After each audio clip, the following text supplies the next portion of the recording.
mga huling araw. Tayo'y hihirap kahit mahamak. Espiritu ang gabay sa ating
Dakila naming Ama, Yahuwah, Diyos ng langit at ng lupa, kami pong mga anak mo, nagpupuri sa iyo at nagtatanyag ng iyong pangalang Yahuwah. Salamat muli mo kaming tinipon upang isagawa ang aming pananagutan na sumamba sa iyo at sa iyong bugtong na anak. Ito ang nagbibigay sa amin ng kagalakan. Kaya Ama, kinasasabi ka namin ng ganitong pagkakataon. Magtipon kami upang matanggap namin ang iyong presensya, ang iyong pagsasama na nagpapalakas sa iyong mga anak. Salamat po, payapa kaming nakasapit sa panibagong taong ito. Salamat, ikaw pong aming kapiling. Ikaw pong tutulong sa amin sapagkat ikaw ang aming Ama na nagmamalasakit sa iyong mga anak.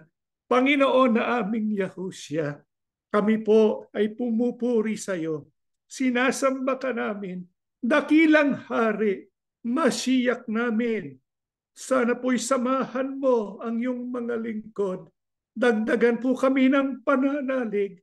Ikaw sanang maramdaman namin sa pagtitipong ito, nagpapalakas sa iyong mga hinirang. Pakipatawad po sa lahat ng aming kasalanan. Di namin sinasadya ang mga pagkukulang namin kapag kami po ay nakikita mong nagkakamali. Pakituwid po ang iyong mga hinirang. Akayin kami sa ganap na pagbabagong buhay, ganap na pagsisisi. Manatili po kaming nakaugnay sa iyo. Ama, mag-aaral kami ng iyong mga salita. Busugin po ng aming mga kaluluwa. Gawin po kaming masaya sa iyong mga salita. Masasabi kami sa lahat ng iyong pangako. Sapagkat ikaw po ng aming kaligayahan. Pakibuksan ang aming puso't isip. Makinabang kami sa iyong mga aral. Pakibasbasan at tanggapin ang mga abuloy ng iyong mga anak. Pakibasbasan din ang lahat ng hanap buhay ng iyong mga lingkod. Kami po'y sumasampalataya, Ama. Dininig mo ng aming panalangin sa pangalan po ng aming tagapagligtas na si Yahushua HaMashiach. Amen.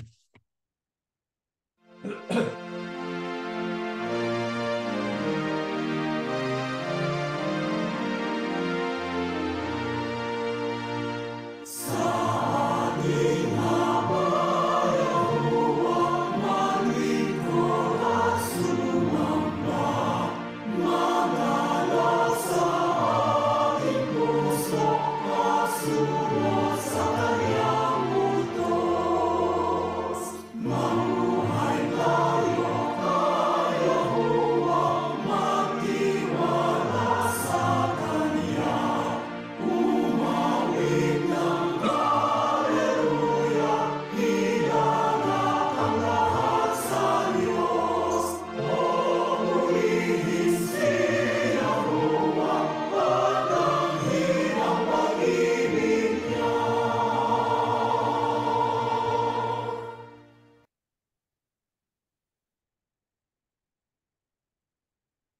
Shabbat Shalom sa inyong lahat, mga mahal na mga kapatid. Tayo po ay nagpapasalamat sa ating Ama na tayo po ay payapang nakasapit sa banibagong taong ito, taong 2024. Alam natin tayo ay papalapit at papalapit sa dakilang araw ng ating kaligtasan. Habang tayo po ay naghihintay, ginugugol po natin ang ating mga panahon, ang ating buhay sa pagsamba at tunay na pagkilala sa dakilang Ama at sa kanyang bugtong na anak. Bahagi po sa ating pagkakilala sa ating Diyos, tayo po ay natutong iproklama ang kanyang tunay na pangalan. Bagamat hindi po alam ng maraming tao na meron palang isang pangalan ang ating Ama, na siya nga po ay ang pangalang Yahuwah, tayo po kahit na inuusig at kuminsan pinagtatawanan, naninindigan tayo sa pagpoproklama na ang pangalang Yahuwah ay dapat gamitin sapagkat ito ang tinuturo ng banal na kasulatan. Kaya tayo po sa assembly ni Yahushua, sa mga pag-awit natin, sa mga panalangin natin, sa mga pagteteksto o pag-aaral ng mga salita ng Diyos, madalas po natin gamitin yun pong pangalan ng Diyos, ang pangalang Yahuwah. Bakit po napakahalaga na iproklama natin ang pangalang Yahuwah? Magsimula po tayo sa pagbabasa dito po sa mga awit. Sa 148:13, ito po ang nakasulat, sa ngalan ni Yahuwah, magpuri ang lahat. Ang kanyang pangalay pinakamataas sa langit at lupay, maluwalhating ganap. Bakit po natin ginagawa ang pagpoproklama, ang pagpupuri sa pangalan ng Diyos, ang pangalang Yahuwah? Sapagkat ang pangalan ni Yahuwah ang pangalang pinakamataas. Kaya nga po ito'y dapat nating itanyag, dapat natin parangalin, hindi dapat itago. Hindi totoo na maling bigkasin ang pangalan ng Diyos. Ito'y pinagagawa sa atin sapagkat ang hangad ng Diyos, makilala siya doon sa kanyang pangalan. Kaya tayo hindi hihinto sa pagpoproklama sa pangalan ni Yahuwah. Ang gampanin natin, tayo po sa ating binasa, gawing mataas o kaya itanyag ang banal na pangalan. Mga kapatid, ito po ba'y ginagawa natin? Na itanyag ang banal na pangalan. Sapagkat kapag hindi po natin ganap na napupuri ang ating Diyos. Opo, kapag tayo umaawit, inaawitan natin siya ukol sa kanyang mga katangian, pero dapat isama natin yung pagpoproklama sa kanyang pangalan. Subalit, ibig sabihin ba na porke na-pronounce natin o kaya nabigkas natin yung pangalan ng Diyos, yung pangalan ng Yahuwah, na itanyag na natin ang kanyang pangalan? Hindi po ganoon. Opo, mabuti binibigkas natin. Mabuti ginagamit natin kapag tayo nananalangin, o kaya pumupuri, umaawit, sumasamba, pero anong paraan para masabi natin na itanyag natin, hindi lang binigkas, kundi na itanyag natin yung pangalan ng Diyos? Pakinggan po natin ang isang paraan dito po sa Jeremias 9:23 hanggang 24, hindi dapat ipagmalaki ng marunong ang karunungan niya, o ng malakas ang kalakasan niya, o ng mayaman ang kayamanan niya. Kung gusto ng sino man na magmalaki, dapat lang niyang ipagmalaki na kilala niya ako at nauunawaan niyang ako si Yahuwah, na mapagmahal at gumagawa ng tama at matuwid dito sa mundo. Dahil iyon ang kinalulugdan ko. Ako si Yahuwah ang nagsasabi nito. Ano pong isang paraan ng pagpaparangal o kaya pagtatanyag sa banal na pangalan, ang pangalang Yahuwah? Kapag nauunawaan natin at sa tamang paraan kumikilala tayo sa ating Panginoong Diyos. Mga kapatid, kilala ba natin ang Diyos? Kilala ba natin si Yahuwah? Kasi ang sabi ni Yahuwah, hindi dapat ipagmalaki yung karunungan ng marurunong, o kaya ng kalakasan ng malalakas, o kaya ng kayamanan ng mga mayaman. Kung gusto natin magmalaki, ang ipagmalaki natin, kilala natin, nauunawaan natin na si Yahuwah ang Diyos. sa makatwid, ang isang paraan ng pagtanyag sa pangalan ay dapat natin maunawaan kung paano makikilala ang Diyos dahil sa kanyang pangalan. Kasi po sa salitang Ebreo, sa wikang Ebreo, yun pong pangalan ay meron pong kahulugan. Lalo na ang pangalan ng Diyos. Yung pangalan ng Diyos, kapag titingnan po natin yung Ebreo, sa susunod na slide, ang kahulugan nun ay authority, character.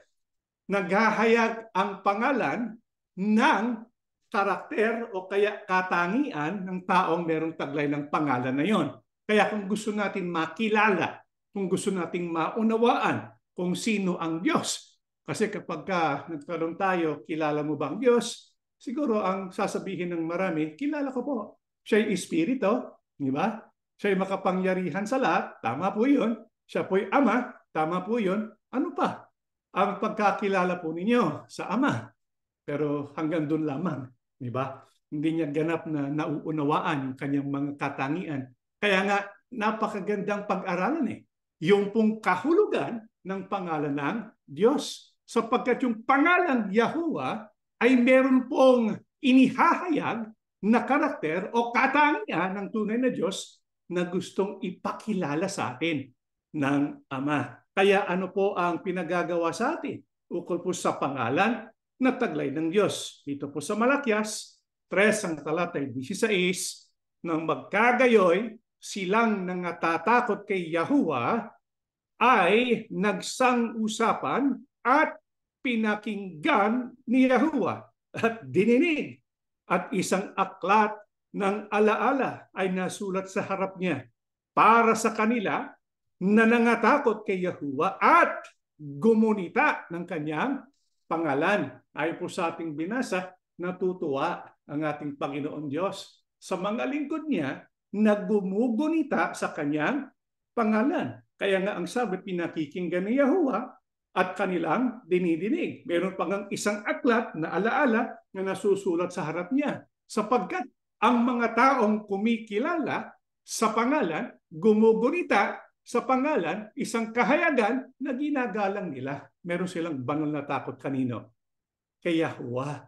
Kaya kung gusto natin makilala ang tunay na Diyos, kung gusto natin lalong mahusayin o paunlarin yung ating relasyon sa ating dakilang Ama, kinakailangan malaman natin yung kahulugan ng kanyang pangalan na naghahayag ng kanyang mga katangian. Kasi kapag ang Diyos, ipinagkaloob niya, pinahayag niya ang kanyang pangalan, ibig sabihin, gusto niyang magkaroon ng kaugnayan sa atin. Gusto niyang magkaroon ng relasyon sa atin. Halimbawa, kapag tayo ay merong nakausap na isang tao na nakita natin siguro sa playground, o kaya sa bangko, o kaya sa restaurant, hindi natin kilala, ibibigay ba natin ang ating pangalan? Siguro hindi. Di ba? Pag binigay kasi natin yung pangalan, anong ibig sabihin nun? Paanyaya para tayo magkaroon ng relasyon. Itong pangalan ko, anong pangalan mo? Kapag ang pinag-uusapan ay pangalan ng Diyos, ibang usapan yun. Mas malalim ang ibig sabihin kapag ang Diyos, ipinahayag niya sa atin yung kanyang pangalan. Anong ibig sabihin? Kapag pinahayag ng Diyos ang kanyang pangalan, pakinggan po natin. Dito po sa Exodo 3:14 hanggang 15, sinabi ng Diyos, ako'y si ako nga. Sabihin mo sa mga Israelita na sinugo ka ng Diyos na ang pangalan ay ako nga.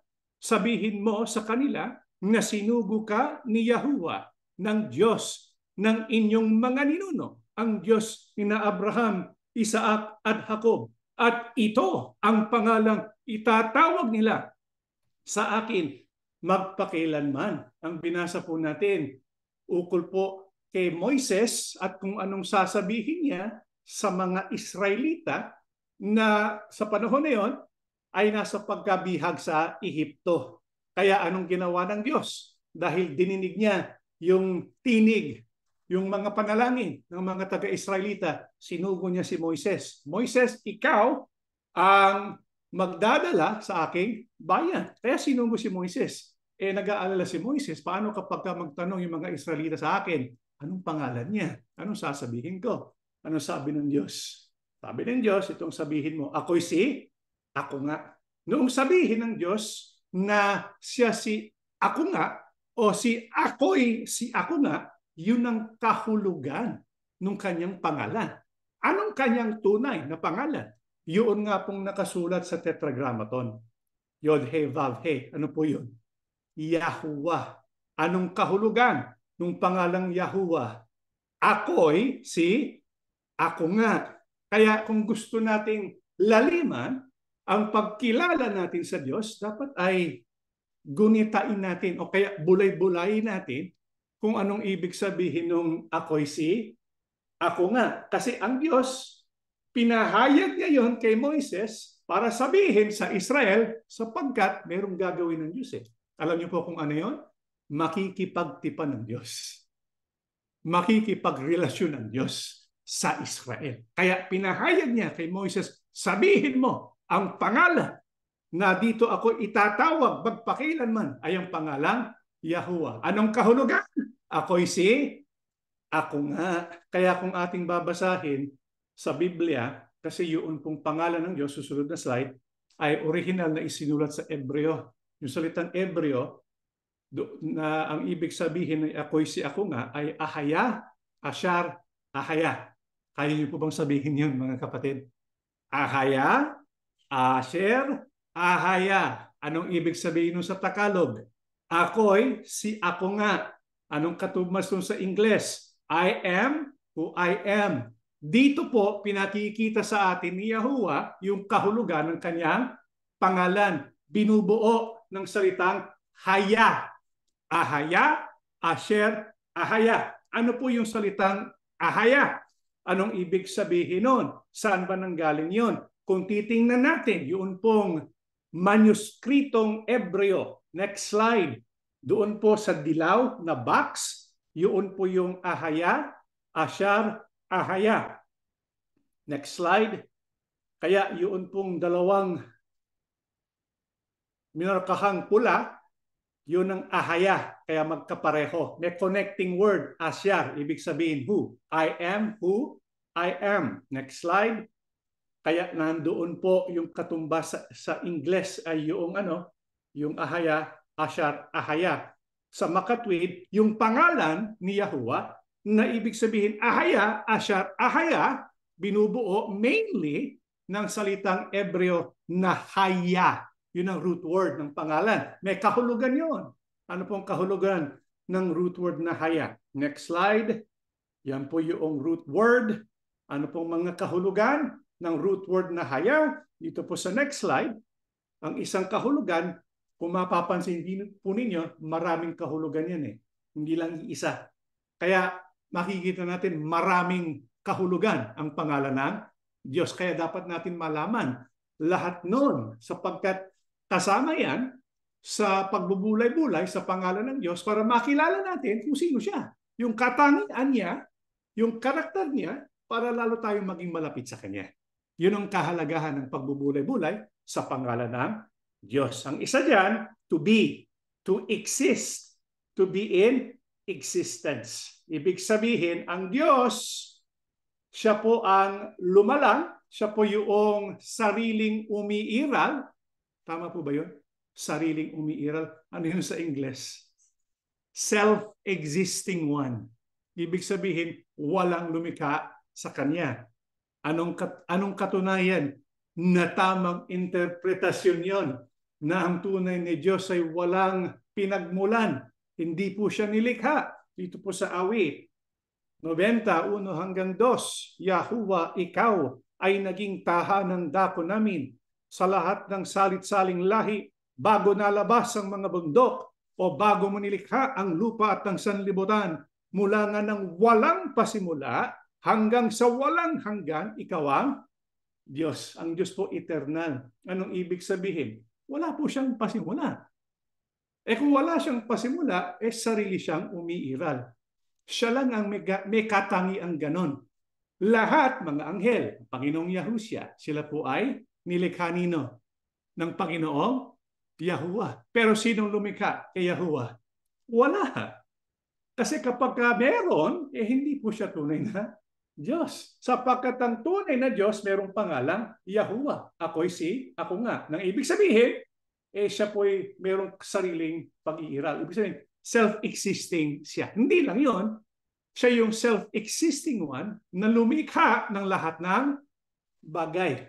Kaya walang lumikha sa kanya, pero siyang lumikha ng lahat ng bagay. Paano po niya nilikha ang lahat ng bagay? Pakinggan po natin sa Salmo o sa Awit 33:6-8 hanggang 9, sa pamamagitan ng salita ni Yahuwah, ang langit ay nalikha. Sa kanyang hininga, nagmula ang araw, buwan at mga bituin. Ang lahat ng tao sa daigdig ay dapat matakot kay Yahuwah dahil nang siya'y nagsalita, nalikha ang mundo. Siya'y nagutos at lumitaw ang lahat. Gaano pong kapangyarihan ng ating dakilang Diyos na si Yahuwah. Yung kanyang kapangyarihan walang sukat. Makapangyarihan siya sa lahat. Almighty ang tawag doon. Walang imposible. Bakit natin masasabi yun? Isipin niyo po, yung kalawakan. Ano po bang binubuo ng kalawakan? Mga bituin, mga, ang tawag doon? Buwan, galaxies. Tama, ang asawa ko. Galaxies. Yung mga galaxies, binubuo yan ng maraming mga bituin. Yung mga bituin, napakadakilang mga bagay yung nilikha ng Diyos. Kapag tayo tumingala sa langit, makita natin mga bituin, nakita natin yung pinapahayag ng James Webb Telescope, tayo po'y malulula sa tindi ng kalawakan. Di ba? Hindi nga natin mabilang yun pong mga bituin. Pagka susukatin natin yung kapangyarihan nun, hindi natin kaya. Hindi natin makukompute. Kahit gamitin pang AI, hindi makukompute. Napakadakila ng kalawakan. Pero paano nilikha ng Diyos yun? Hininga lang. Isipin nyo, nagsalita ang Diyos, nandyan ang lahat ng bagay. Huminga lang ang Diyos, nandyan ang lahat ng bagay. Yan ang kapangyarihan ng Ama. Sa makatwid, na itatanyag natin ang banal na pangalan sa paraang nagtitiwala tayo sa kapangyarihan ni Yahuwah. Sapagkat isang katangian ng Diyos na pinapahayag ng kanyang pangalang Yahuwah ay ang kapangyarihan sa paglikha ng lahat ng bagay at siya mismo walang pasimula. Pero isa lang po yun sa kanyang mga katangian. Gaya nga po ng binanggit natin kanina, yung salitang haya, marami pong mga iba't ibang meaning yun. Halimbawa, sa Ingles, to happen, to abide, remain, continue, to stand, to lie, to be in, to be situated, ibig sabihin samahan, to accompany, to be with, to bring about. Kaya nakikita natin yung salitang haya, yan po ay nagsasalita rin ng ang kahulugan ay katapatan. Hindi ka iiwan, sasamahan kita, tutuparin kong lahat ng aking sinabi, matutupad ang lahat ng yan. It will come to pass. It will come to be. Sa makatwid, ang Diyos na siya po ay sariling umiiral, hindi lang siya lumikha ng lahat ng bagay, yung kahulugan pa ng Ahaya, Asher Ahaya, bukod doon po sa lumikha ng lahat ng bagay, ay kasama pang itong mga ibang katangian. Kung makikita po natin ang iba pang mga kahayagan, ayon po sa kahulugan ng salitang Ahaya, Asher Ahaya, makikita natin, ibig din sabihin nun, siya ang laging nariyan. Di ba napakaganda nun? Nandyan lang palagi ang Diyos. Kasi hindi lang siya omnipotente, siya po ay omnipresente. Palagi natin kasama ang Diyos. Ano pa? Ang sariling umiiral magiging kasama mo, laging nariyan. Bakit siya nandyan? Para tumulong sa atin. Tutulungan tayo ng Diyos. Ano pa? Pumasok sa isang tipan at mananatiling tapat dito. Tutupad sa aking payo, layunin at mga pangako hanggang wakas. At siya po ang magiging tagapagligtas natin.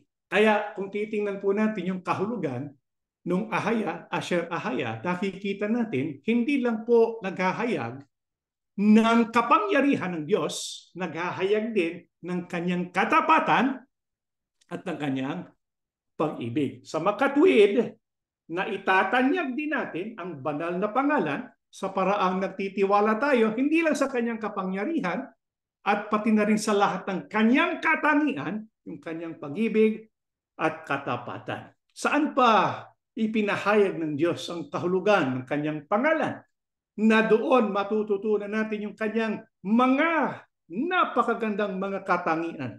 Pakinggan po natin ito po sa Exodo 34:5 hanggang 7. Bumaba si Yahuwah sa pamamagitan ng ulap at binanggit niya ang kanyang pangalang Yahuwah habang nakatayo si Moises sa presensya niya. Huminto muna tayo dyan para po lalo natin ma-appreciate kahulugan ng mga talatang binasa natin at babasahin. Dapat alamin natin yung konteksto. Isang araw, ang Diyos tinawag niya si Moises para bigyan niya ng bato. Yung pong ang tinatawag na tipan. Diba? The two tablets, the two witnesses which contain the 10 commandments. Sabi niya kay Moises, umakyat ka dito sa Sinai, bibigyan ko yung bato. Pagbaba niya, anong ginagawa ng Israel? Sumasamba sa Diyos-Diyusan, gumawa ng, ano ba yung ginawa? Golden calf, di ba? At yun ang sinamba, ang nanguna pa, yung sacerdote na si Aaron, di ba? Kaya nagalit ang Diyos. Nagpasya nga ang Diyos eh. Sabi niya, lilipunin ko na ang bayang Israel. Magsisimula ako ng bago sa iyo, Moises. Buti na lang, sabi ni Moises, hindi po. Sinusubok lang naman siya ng Diyos. Ang totoo, mabait ang Diyos. Pinipigyan niya ang kanyang sarili. Kaya tinawag uli si Moises para bigyan ng panibagong tipan. Kaya nandun siya sa bundok. Bumababa ang Diyos para salubungin si Moises, kausapin si Moises. Kaya habang nakatayo si Moises sa presensya niya, napansin po ninyo yung sinabi ng Diyos? Anong kanyang binanggit? Yung kanyang sariling pangalan. Binanggit niya yung kanyang pangalan, Yahuwah. Bakit kaya? Dumaan si Yahuwah sa harap ni Moises at sinabi, ako si Yahuwah, ang mahabagin at matulunging Diyos. Mapagmahal at matapat ako at hindi madaling magalit. Ipinapakita ko ang pagmamahal ko sa maraming tao at pinapatawad ko ang mga kasamaan nila. Ano po ang pinahayag ng Diyos kay Moises pagkatapos siyang bigkasin ng kanyang sariling pangalan, yung kanyang katangian. Gusto niyang ipakita kay Moises kung sino siya. Kung anong kahulugan ng salitang Yahuwah. Sa ano kinapit ng Diyos yung salitang Yahuwah? Sa kanyang katangian. Anong katangian yun? Mahabagin. Ano pa? Matulungin, mapagmahal, matapat, hindi madaling magalit, nagpapatawad sa mga kasamaan. Ang totoo, hindi talaga makukuha sa isang salin lang yung lawak ng kahulugan ng salitang Yahuwah. Sapagkat yung mga Ebreo, kapag pinag-aaralan po nila ito, meron silang 13 attributes ng Diyos na nakikita sa wikang Ebreo. Kaya pagsasamahin natin yung ibang mga salin, ito ASND, sa saling ABTAG naman, sa Exodo, ganun yung talata, pero ito yung ibang salin, itong sinabi, kung mapapansin po ninyo, si Yahuwah, basahin po natin, at si Yahuwah bumaba sa ulap, at tumayong kasama niya roon, at itinanyag ang pangalan ni Yahuwah. Tinanyag niya yung sariling pangalan niya. Nakita niyo po yon? Bakit? Gustong ipakita ng Diyos yung ibig sabihin, kahulugan ng kanyang pangalan. At si Yahuwah ay nagdaan sa harap niya at tinanyag si Yahuwah Diyos. 2 beses binanggit yung kanyang pangalan. Napuspos ng kahabagan at mapagkaloob, banayad sa pagkagalit at sagana sa kaawaan at katotohanan, nagpapatawad ng kasamaan at ng pagsalangsang. Napakaganda. Hindi po ba? Ng mga katangian to. Sa Hebreo, mayroong isang salita na siguro ay ini-encapsulate lahat yun. Yun na ang salitang Hebreo, Hesed. Hesed. Huwag niyo pong kakalimutan yun. Yung pong katangian ng Diyos na nanguhuhulugan ng katumbas ng Yahuwah. Hesed.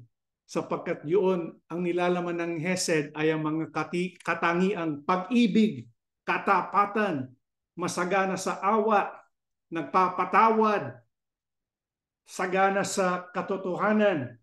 Kaya kung bubuuin natin yung mga katangian na nagmumula sa pangalang Yahuwah, ano-ano po yun? Ito po yung mga katangian ng Diyos ayon sa pangalang Yahuwah: mahabagin, matulungin, mapagmahal, matapat, hindi madaling magalit, nagpapatawad ng kasalanan at pagsalangsang, sagana sa kaawaan, sagana sa katotohanan, at banal. Kaya mga kapatid, sa tuwing sasabihin natin at bibigkasin natin yung pangalang Yahuwah, naiisip sana natin itong mga katangiang ito. Kapag tayo nagbubulay-bulay, isipin natin ang mga katangiang ito. Isipin niyo po yung mga kapatid, kapag halimbawa tayo po ay nangangailangan dahil dumaraan tayo sa pagsubok, tatawag tayo sa pangalang Yahuwah, anong dapat nating isipin? Ako'y nagtitiwala na ang Diyos mapagmahal at matulungin. Kasama yun sa kahulugan ng pangalan ni Yahuwah. Ano pa? Matapat siya. Kung tayo man nagkasala at nagkulang, isipin natin kapag tatawag tayo sa pangalang Yahuwah, anong kahulugan nun? Tayo sumasampalataya at nagtitiwala, siya nagpapatawad, sagana sa kaawaan, sagana po siya sa pagmamahal. Mahabagin ang ating Diyos, mahabagin ang ating Ama. Kaya yan po ang mga katangian na inihahayag ng pangalang Yahuwah. Kaya mga kapatid, hindi po sapat na bigkasin lang natin Isama natin yung pag-iisip natin. Ginugunitan natin, binubulay-bulay natin. Isama natin ang ating puso na tayo ay nagtitiwala, sumasampalataya sa mga katangian ng Diyos na binabanggit po dito. Pero paano pa natin maitatanyag ang pangalan ng ating Ama na si Yahuwah? Pakinggan po natin dito po sa Efeso 5:1-2, dahil kayo'y mga anak na minamahal ng Diyos, tularan ninyo siya, mamuhay kayong puno ng pag-ibig tulad ni Kristo. Dahil sa kanyang pag-ibig sa atin, inialay niya ang kanyang buhay bilang mabangong alay at handog sa Diyos. Paano pa natin maitatanyag ang pangalan ng ating Diyos? Ang pangalan, Yahuwah. Ang sabi ni Apostol Pablo, kayong mga anak na minamahal. Sino po yung tinutukoy ng mga anak na minamahal? Hindi po ba tayo na tinubos ng dugo ng Panginoong Yahushua? Yung nakipagtipan sa Panginoong Yahushua, nakipagtipan sa Diyos, nung tayo ay binautismohan, nung tayo nagtiwala sa Diyos at sa Panginoong Yahushua, nung hindi yung itinakwil natin, yung kaugnayan natin sa sino mang tao dito sa lupa, at tayo ay umugnay kay Yahushua. Sila po ang tinutukoy na mga anak na minamahal na Diyos. Kasama po yun sa panukalan ng Diyos. Bago palalangin ang daigdig, nasa isip niya, lilikha ako, gagawa ako ng aking sariling sambahayan. Kasama po tayo doon.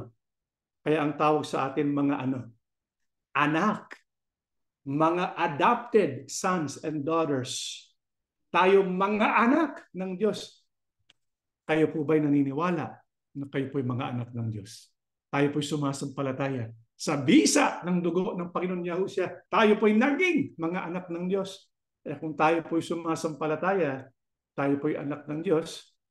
Ang sabi po ni Apostol Pablo, dahil kayo nga mga anak, anong dapat natin gawin? Anong nakasulat? Tularan natin ang Diyos. Paano? Dapat ibuhay natin yung kanyang mga katangian.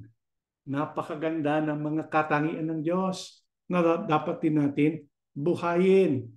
Kung meron pong isang word na siguro yung pinaka-esensya ng mga katangian na yun, ano po yun? Yung pag-ibig na pinakita ng ating Panginoong Yahushua. Yun ang Hesed. The loving kindness of the Father. Sa makatuwid, hindi sapat na bigkasin lang natin yung pangalan. Hindi sapat na magtiwala lang tayo sa kapangyarihan at katangian ni Yahuwah. Kung gusto natin talagang itanyag ang pangalan ng Diyos, ano pong dapat natin gawin? Na itatanyag din natin ang banal na pangalan sa paraang, ano po, ibinubuhay natin ang mga katangian ni Yahuwah. Ito po ba ginagawa natin mga kapatid? Kasi kung tayo tawag ng tawag sa pangalan, pero hindi naman natin binubuhay yung katangian ng pangalang Yahuwah, paano natin maitatanyag? Tumatawag nga tayo sa pangalan ni Yahuwah, pero tayo nabubuhay sa kasalanan. Paano po natin naitatanyag? Tumatawag nga tayo sa pangalan ni Yahuwah, pero tayo nagsasalita ng mga masasama. Paano po natin maitatanyag? Kung nais natin maitanyag talaga ang pangalan ni Yahuwah Abba, hindi sapat na bigkasin natin. Buhay natin. Isabuhay natin yung katangian ng Ama. Kaya nga po sa ating website, kung mapapansin po ninyo yung pinaka-vision natin, bringing the love of Yahuwah through Yahusha in our home and into the world. Ang ibig sabihin, ang inaasahan sa atin bilang mga anak ng Diyos, ibuhay natin yung katangian ng Diyos, yung pag-ibig niya, yung i-rehearse natin, sanayin natin yung ating sarili sa paraang namumuhay tayo sa mga katangian ng Diyos. At yung pagsasanay natin, unahin natin gawin saan? Sa ating sariling sambahayan. Yan ang hangad ng Diyos. Naunahin natin makinabang yung ating pamilya, yung ating mga mahal sa buhay, yung ating sambahayan. Kawawa naman, nagpahayag tayo ng mabubuting katangian sa mga taong di naman natin talaga kilala, pero kinalimutan natin yung ating asawa. Kinalimutan natin yung ating mga anak. Busy tayo sa iba't ibang mabubuting gawain, pero sinakripisyo natin yung mga anak natin. Mga kapatid, unahin natin. Silang unang ministry natin yung pamilya natin, yung ating mga kapatid, yung ating mga anak, ating mga apo, ating mga magulang. Unahin natin sila. Dapat doon natin ihahayag, doon natin sinasanay. Yun pong mga katangian ng Ama. Kaya po sa susunod, yung po kung sa ating website, yung ating What We Believe page, ando po, pinoproklama natin yung Yahuwah, pero yung pangalang Yahuwah, hindi lang natin basta binibigkas, binubuhay natin yung kahulugan nun. Hindi po ba napakaganda? Sa sambahayan natin, nandoon po yung magagandang katangian. Halimbawa, magiging matulungin tayo sa sambahayan natin. Sagana tayo sa kaawaan. Mapagmahal tayo sa ating mga kasama sa sambahayan. Tapat tayo sa ating sambahayan. Hindi tayo nagagalit kagad, di ba? Nagpapatawad tayo. Pagka yun ang umira sa ating sambahayan, na itatanyag natin yung pangalang Yahuwah. At pagka binubulay-bulay natin yung kahulugan nun, tapos tumawag tayo sa kanyang pangalan, matutuwa ang ating Ama. Mga kapatid, sa taong ito na 2024, gawin natin sa isang masusing paraan na lalong maitanyag ang pangalang Yahuwah sa paraan ng ating pamumuhay. Kapag ito po'y gagawin natin, ano po maaasahan natin sa ating dakilang Ama? Basahin po natin ang mga huling talata, mga awit 91:14 hanggang 16, sapagkat siya'y kumapit sa akin na may pag-ibig, ililigtas ko siya, iingatan ko siya, sapagkat ang aking pangalan ay nalalaman niya. Siya'y tatawag sa akin at sasagutin ko siya. Ako'y magiging kasama niya sa kabalisahan. Sasagipin ko siya at pararangalan ko siya. Aking bubusugin siya ng mahabang buhay at ipapakita sa kanya ang aking pagliligtas.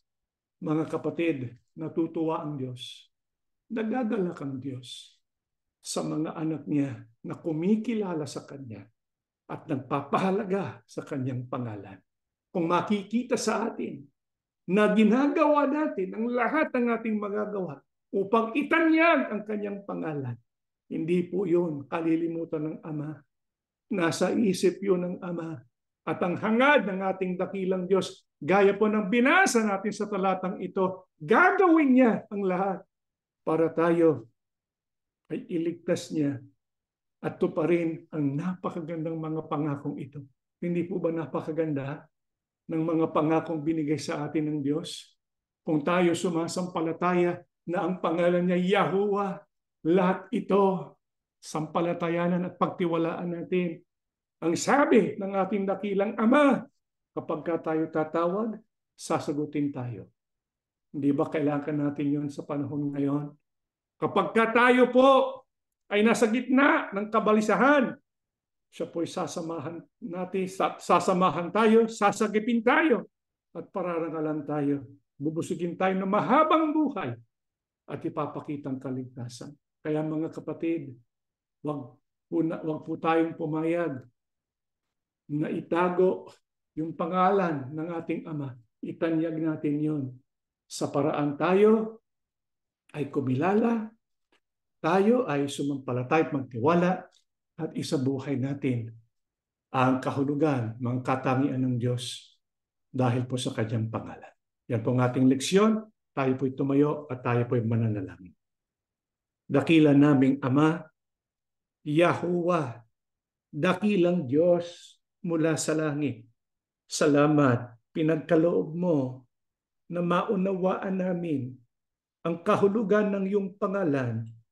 Yahuwah, ikaw po ang lumikha ng lahat ng bagay. Ikaw po'y puspos ng pag-ibig at ng katapatan, sagana sa kaawaan at palaging nagpapatawad. Ikaw po'y banal sa lahat at lumikha ng lahat ng bagay. Walang imposible sa iyo. Kung dahil lang sa iyong pagsalita, lahat ng umiiral ngayon ay nagkaroon ng katatagan. Alam namin ano man ang aming hinaharap na problema. Wala pong imposible sa iyo. Lahat magagawa mo. Kaya sa iyo kami nagtitiwala. Yahuwah, maawa ka sa iyong mga anak. Dinggin po ang aming mga panalangin. Lalo na makita mo sa iyong mga hinirang na binubuhay namin ang iyong mga katangian. Matularan ka ng iyong mga anak. Salamat po sa dakilang pribilehiyong ito na kami tawagin sa pamamagitan ng iyong pangalan. Salamat ng marami. Taglay namin ang iyong pangalan. Ito po sana ang makita mo sa iyong mga anak. Araw-araw, unang-una sa aming sambahayan, mabuhay namin ang iyong pag-ibig. Panginoong Yahushua, tagapagligtas ka namin. Ikaw po ang kinasangkapan ng Ama. Binigay mong buhay mo. Nagdusa ka, alang-alang sa amin. Kaya sa susunod na leksyon, pag-aaralan din namin ang ukol sa iyong pangalan. Kung paano namin maitatanyag ang iyong pangalan. Ang pangalan para sa kaligtasan. Ama, salamat ng marami. Dininig mo ang panalangin ng iyong mga anak. Binasbasan mong bawat isa sa amin. Lahat ng may sakit o karamdaman, pinagagaling mo na. Ang lahat ng mga naghahanap ng magandang kinabukasan, mga trabaho, ipagkakaloob mo. Lahat ng nasa gitna ng panganib, ikaw po ang sasaklolo sa kanila. Dinggin mo ang lahat ng aming panalangin ayon po sa iyong mga pangako. Kami po'y sumasampalataya, Ama. Dininig mo kaming lahat sa pangalan po ng aming tagapagligtas na si Yahushua HaMashiach. Amen.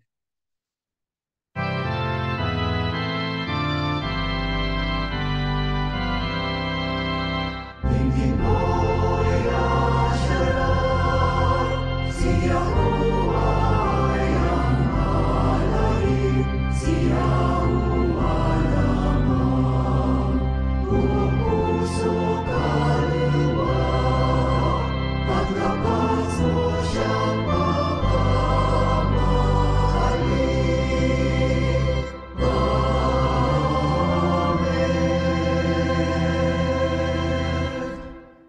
walang maliw na pag-ibig at masaganang awa ni Yahuwah Abba lumukob sa atin, ang alaala at kapayapaan ni Yahushua HaMashiach magpalakas sa atin, at ang laging pagsama ng Ruach Kodash sumaating lahat ngayon at magpakilanman. Amen. Mga kapatid, konting paalala lang. Una, beginning this coming Tuesday po, January 9, magkakaroon po ng pagbabago sa oras ng ating mga Bible studies. Kaya simula po this Tuesday sa BQA, tapos sa Logos, tsaka BHP, sa halip na 8 p.m. Pacific Standard Time, gagawin po 7 p.m. Pacific Standard Time. Also, sana po ay nasusubaybayan po natin yung ating 2024 Bible Reading Plan. Ang pinakalayon talaga po nito ay para to build a habit. Para po sabihin sa Tagalog, to create a habit. Diba? Ayun sa Tagalog, habitat. Gumawa tayo ng habitat. We need to create a habit of reading the Bible and learning from Scripture and finding food for our soul na talagang ninanamnam natin kasi pagkat napakasarap na namnamin ang mga salita ng Diyos. Kaya sana araw-araw, kung minsan kung hindi natin nagagawa isang araw, kasi kung tutusin, 15 minutes lang matatapos sa yung reading na yun. It's just 15 minutes, mga kapatid. Pero pagka meron tayong lifelong habit na ganun, diba? Meron tayong habit na palaging binabasa mga salita ng Diyos. Lalo na ngayon, meron ng cellphone, meron kang YouTube app, meron binanggit isang kapatid YouVersion, YOUVERSION. Kung meron kayong Android, meron kayong iPhone, pwede po nyo i-download yung app na yun. Mababasa po ninyo yung Biblia in your phone. Tapos meron pa mga iba-ibang lengguwahe. Sa French, kung gusto po ninyong French, Spanish, Tagalog, English, at meron pang iba't ibang mga salin. Kaya pag sinabing Tagalog, napakaraming mga salin. Kaya you can really read it anywhere. Sana po ay maging ugali natin na tayo nagbabasa palagi ng Biblia. Ngayon, kung nahihirapan kayo, ika muna, itong project ngayon, babasahin ko Genesis chapter 1 hanggang chapter 3, pero hindi ko nauunawaan ang tungkol dito. Kaya nga po meron tayong ang tawag doon, Facebook comment page. Pwede po kayo magtanong doon. Sasagutin po namin yung mga tanong po ninyo para sabay-sabay po tayong natututo sa ating ginagawang pagsusuri at pag-aaral ng Biblia. Also, we want to let you know, meron po tayong bagong website, aoy.today ang ating website. If you type aoy.today sa search bar, ito pong lalabas ang ating website. Okay po, marami pong tayong makikita sa ating website at patuloy po natin ito weekly ina-update. Sana po ay magamit natin itong kasangkapan para maipahayag natin ang ating pananampalataya. Natatapos na pong ating pagsamba. May Yahuwah Abba and Yahushua HaMashiach bless all of us.